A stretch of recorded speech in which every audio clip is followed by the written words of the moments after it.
Assalamualaikum warahmatullahi wabarakatuh. Perkenalkan, nama saya Edwin Ramadansa, calon guru penggerak dari kelompok CGP 109. Saya akan sedikit menceritakan pengalaman saya dari mulai sebelum dan pada saat proses pembelajaran di program guru penggerak ini, sambil kita berjalan-jalan di lingkungan SMA Negeri 2 Lubupakam. Saya adalah seorang pendidik di SMA Negeri 2 Lubupakam, yang mana tugas saya adalah sebagai pengajar mata pelajaran bimbingan teknologi informasi dan komunikasi. Tugas saya di sini adalah bagaimana teknologi informasi dan komunikasi ini bisa berkembang di sekolah di mana tempat saya bekerja. Sebagai pendidik, saya percaya bahwa murid adalah objek. Nah, pada situ murid saya anggap sebagai objek yang hanya dapat menerima ilmu pengetahuan yang sebenarnya sudah ada pada dirinya berdasarkan pengalaman praktik yang dimilikinya, yang didapatnya mungkin dari keluarga, lingkungan, dan sekolah pada tingkatan sebelumnya. Tinggal saja saya sebagai seorang guru ya harus dapat mengembangkan apa yang mereka miliki untuk menguatkan definisi ataupun ya teori, bahkan menciptakan sebuah definisi baru untuk kebenaran dari apa yang mereka miliki, sehingga menambah dari apa yang diperoleh sebelumnya. Belajar merupakan proses pengembangan cita-cita dalam mengemban hidup yang baik dari waktu ke waktu, sehingga kehidupan murid menjadi jauh lebih layak. Saya percaya bahwa tidak ada murid yang bodoh. Lebih tepatnya, murid yang belum tahu. Dan tugas saya sebagai seorang guru adalah memberitahu apa yang belum diketahuinya. Dalam prosesnya memang membutuhkan sikap positif yang membuat murid percaya bahwa saya adalah seorang guru. Nah, itu poinnya. Membuat murid percaya bahwa saya adalah seorang guru yang dapat menuntunnya untuk mendapatkan pengetahuan yang lebih baik. Untuk menerapkan semua itu, kelas adalah wadah yang dapat menyalurkan pengetahuan dan menerapkan apa yang saya percayai dan diimplementasikan kepada murid. Menunjukkan sikap positif yang saya yakini segala apa yang saya lakukan adalah akan dilihat dan diperhatikan murid. Dari cara berpakaian, tingkah laku, cara bicara, serta perhatian personal maupun kelompok menjadikan acuan murid untuk menambah kepercayaan terhadap saya. Jika murid sudah percaya, maka materi pelajaran atau ilmu yang saya sampaikan akan sangat berpengaruh pada sikap dan perilakunya dalam menerima materi ilmu yang saya berikan. Bersikap negatif acap kali muncul ketika murid tidak dapat menerima ilmu yang diberikan dengan baik.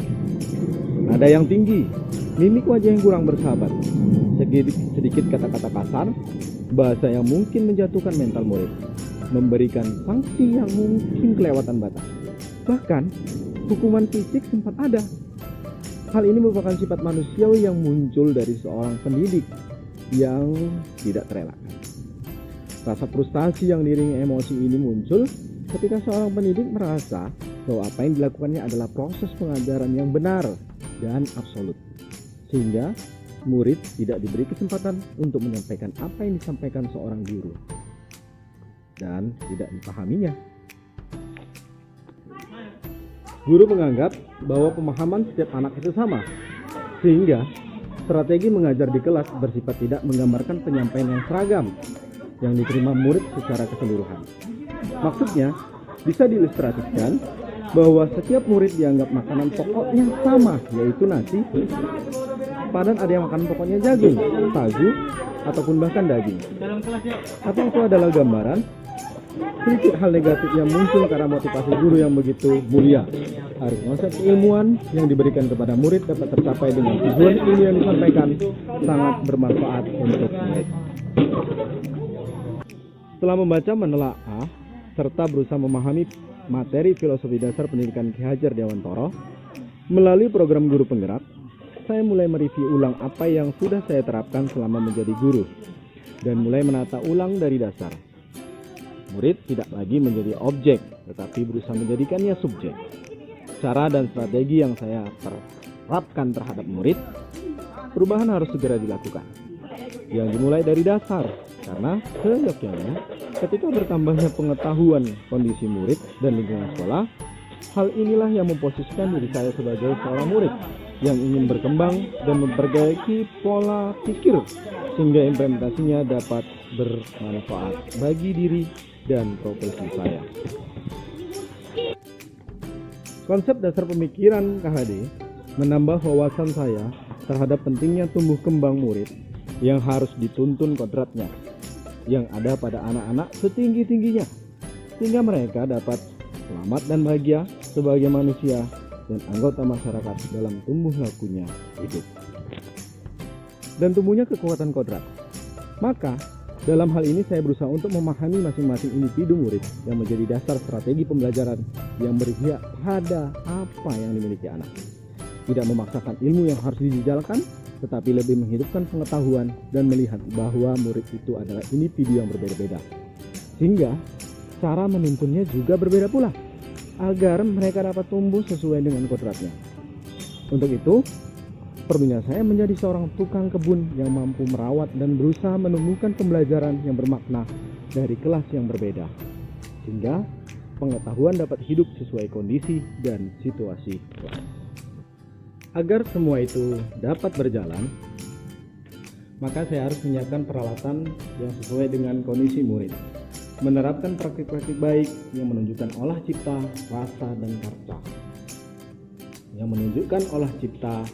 dan karsa. Jika ketiganya dapat bersatu, maka murid pastinya akan memiliki budi pekerti yang menunjukkan karakter positif, menambah tenaga dan semangat sehingga berlaku pada pemenuhan cita-citanya untuk hidup lebih baik. Mengolah pembelajaran lebih menyenangkan tentulah tidak mudah karena harus terdapat unsur-unsur kegembiraan yang mewakili semua murid. Memasukkan materi pada sebuah permainan menjadi tantangan tersendiri untuk pembelajaran. Saya dituntut untuk menjadi seorang presenter yang menuntun muridnya untuk mengikuti pola permainan sehingga bukan permainan yang diingat, tetapi materi yang disampaikan dalam permainan itu yang paling penting. Pembelajaran yang berpusat pada murid merupakan esensi dari pembelajaran. Karena apa jadinya ketika niatnya yang seharusnya pembelajaran itu adalah proses menghidupkan ilmu, tapi malah kebalikannya, malah mentransfer mental block dalam diri murid. Hasilnya, ilmu yang diberikan tidak tersampaikan dan menjadi sia-sia. Saya harus lebih banyak mendalami karakter dan kemauan murid, lebih sering mengawasi dan memperhatikan pada saat melakukan praktik pembelajaran. Dan setiap kali selalu menanyakan apakah ada kesulitan. Peran saya di sini adalah bagaimana melayani murid dengan baik sehingga olah cipta, rasa, dan karya muncul dari sikap yang diberikan. Baik, itu tadi bagaimana pengalaman saya. Semoga konsep ini dapat mendarah daging dalam cara saya menerapkan pengetahuan, karena pada prosesnya kondisi psikologi mental dan emosional acap kali menguasai atau masuk secara tiba-tiba pada saat pembelajaran, sehingga saatnya harus selalu menyadarkan diri dan kembali pada dasar pembelajaran, sehingga seorang yang profesional akan tahu di mana dia sekarang sedang berdiri. Ala bisa karena biasa. Assalamualaikum warahmatullahi wabarakatuh. Salam guru penggerak.